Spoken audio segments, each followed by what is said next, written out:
everyone. I hope you had a great holiday. Ours, unfortunately, is coming to an end, and we are going back to our apartment today. It is a 4 to 5 hour drive, so not really looking forward to that. But you guys have been requesting a traveling with ferrets video for the longest time.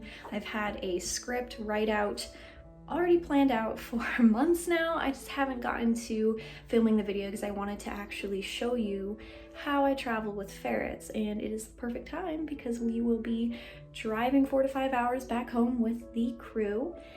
And yeah, it's not as complicated as you might think. Ferrets are a great travel companion. So there's a couple tips that I have for you to make it easier. So the first time I traveled with them, I was able to take half of the Ferret Nation cage, like the single unit, into my car, and they would stay in that. That is great option because you can put the litter box in there. Their food and water can still be clipped onto the cage and whatnot. But my new car, I'm not able to do that. So I like to use hard plastic tall cat or dog carriers, and as long as they're sturdy, those work just fine. The only problem is you can't really fit a litter box in there, and ferrets usually go potty every 2.5 hours. So we do have to stop about halfway to let them do their business, which they don't always do, so that's fun. But I'll put a little list of what you should be bringing if you're traveling with ferrets. It's different depending on if you're going to a pet-friendly hotel and staying there versus, you know, going to someone's house and you're able to take care of them like normal. As far as their food goes, their raw meat, it does need to stay refrigerated, so we bring a cooler. We use ice or frozen water bottles as ice, and we travel that way. It usually stays frozen the entire time. It might have thawed a tiny little bit, but other than that, not much at all, so that's good. We don't have any meat to bring back this time because we brought the exact amount that they need. And in their carrier, we leave a little bowl of food for them if they get hungry. They don't always eat in the car. They didn't last time when we drove here, but we'll see. So in the car, to relieve themselves, what we do is we have a large litter box and we fill it with pellets or newspaper, whatever we have, pee pads, and we will plop them in one by one at a rest stop to see if they have to go that way. They usually don't like going that way because they're so excited they're in the car, so that's hasn't been super successful for us, but it's what you gotta do. And then with the ferrets that are allowed on leash, just Pazu for now, we let Pazu on leash onto the grass to relieve himself. He sometimes does, sometimes doesn't, but that is how we go about potty time. Say hi. Hi.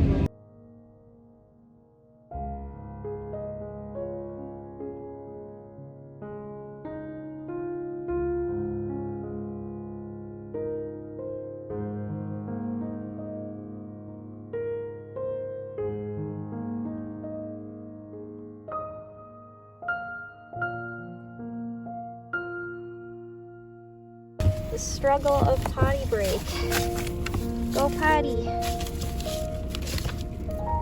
She just wants to get out. Nope. Here's just a general list of things that you should probably think to bring on your road trip with your ferrets.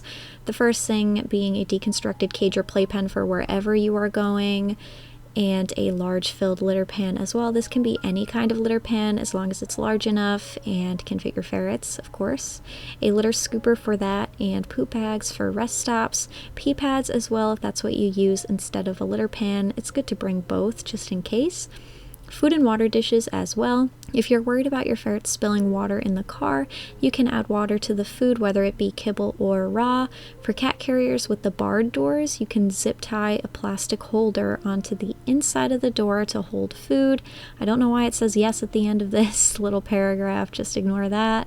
Harness and leash is helpful if you have a ferret that can be walked and it won't be a huge problem like for rest stops and whatnot. Paper towels for any accidents is pretty much a no-brainer. You're gonna need paper towels, maybe a plastic bag to throw garbage out. Any vaccination paperwork is helpful in case you need to bring them to the vet, although it's not really needed for a vet to see your ferrets usually. Lots of blankets as well for wherever you're going and in the car. And finally, a ferret first aid kit, which I will link down below for you to read so you can create your own first aid kit. Here I have a couple tips that I found useful while road tripping with my ferrets. Number one being don't blast the music. They have super sensitive hearing, most of them anyways. If you plan on listening to music, try and pick softer songs in a lower volume. I do this every single time now, and I'm convinced that it helps them sleep longer and they get up less and, you know, rattle the cage and whatnot. Keep the windows rolled up when going fast, again, because they have sensitive ears. Keep temperatures in the car normal. Don't blast the heat or AC for too long.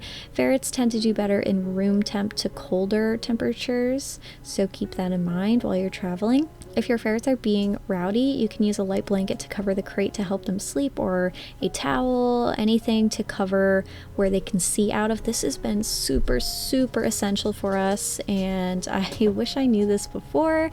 It definitely helps them get longer and better sleep in the car, and they tend to enjoy the ride much more when I do this. So that is all that I have for you today.